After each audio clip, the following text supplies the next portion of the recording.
The moon is waning. On the second day of its next rising, usually in December by the Western calendar, the great festival will begin, climaxing the old year and celebrating the birth of the new.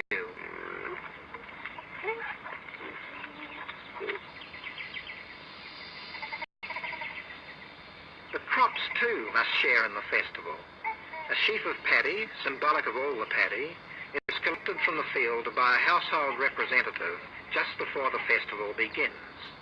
And he calls on the souls of the maize and the paddy and all the spirits of the countryside to come along also.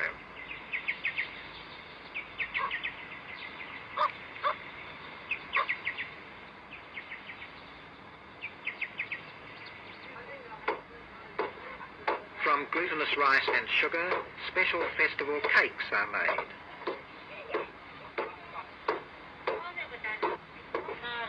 Maize, mixed with yeast, wrapped in leaves and stored underground for a week, provides the basis of the festival spirit.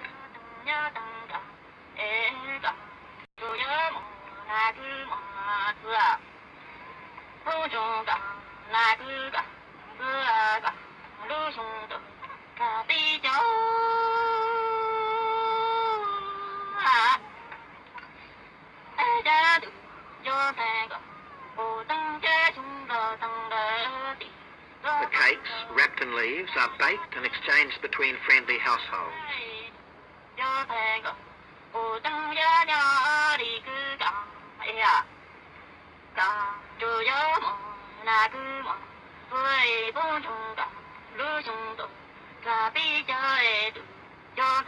It's said that the first of the spirit is strongest, but none of it is allowed to suffer from age.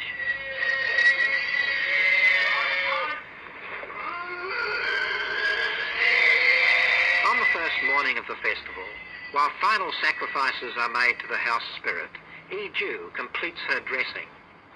All the finery the unmarried girls have made throughout the year can now be displayed, proudly before fellow clansmen and alluring to boys of other clans and strangers who may come from afar.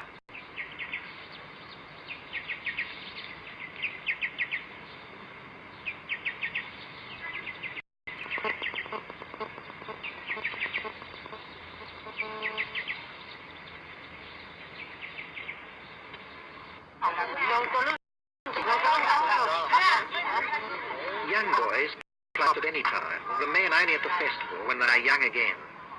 Each man tries to win for himself or his team by knocking out the opposing top and keeping his spinning.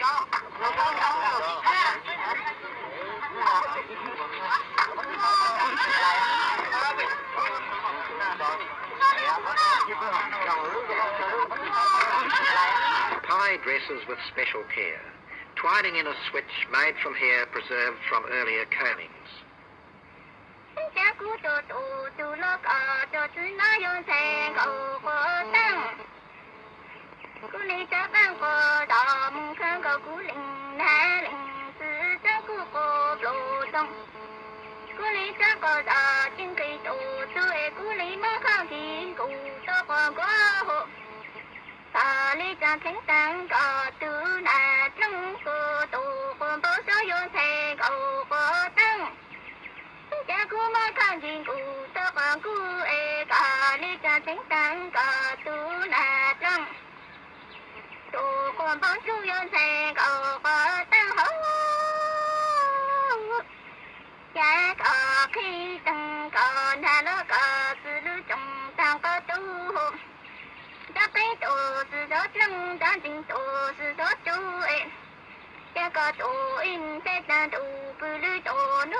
The social highlight of the festival is the ball game, more a ball than a game, the costume display of the unwed young, courtship, clothes in fun.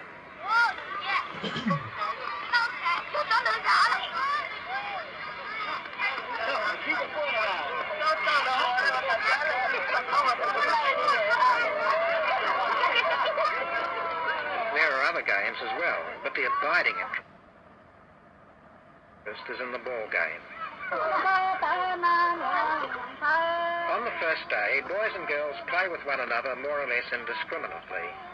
On the second day, they are beginning to sort out favoured partners, but they're still not usually playing for forfeit.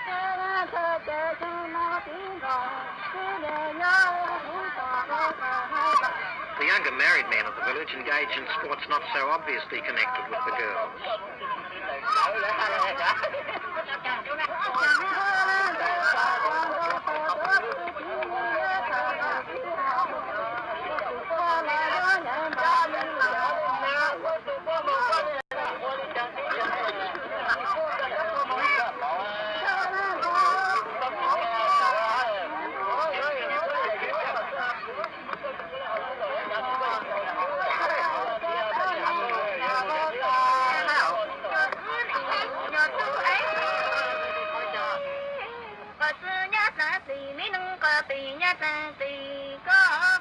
Resting a while from the ball game, Iju sings a festival song.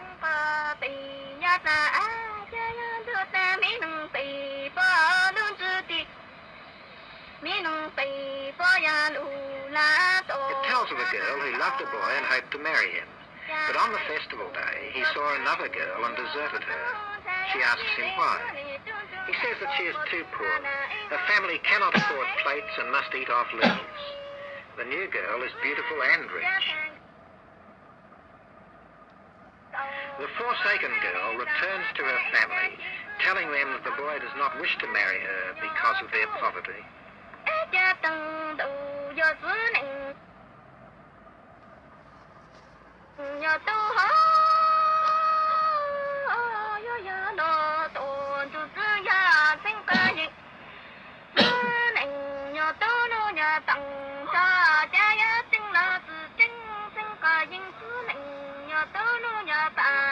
On the third and last day of the festival, the devoted ball players have selected their partners.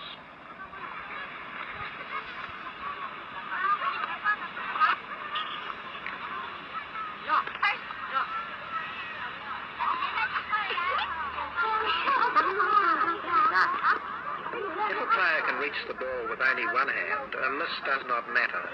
But if a fair throw is missed, a forfeit must be paid.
Because the boys are stronger and the girls may be happier to lose, the girls yield most forfeits.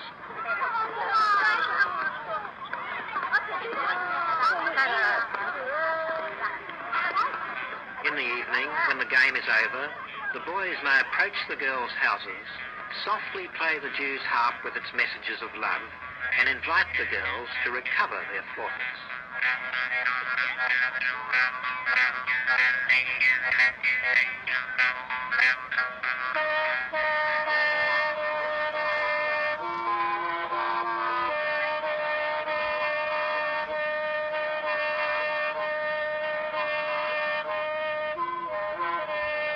The festival is over. The new year will be spent in another place. A few people still have enough good land to stay longer in the Meadow district, but most villagers feel that it is time to leave for fresh land, and the few who would like to stay fear being left alone. Meadow will be completely abandoned to return in a few years to the forest. Not all the people will go in the same direction. Some may travel 100 miles or more to join other relatives. Those who do not intend to go far carry their house planks with them.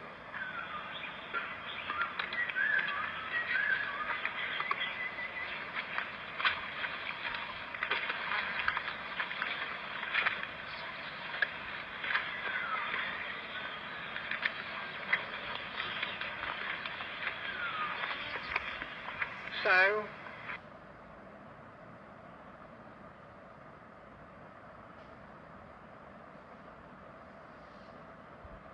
every 15 years, or 10,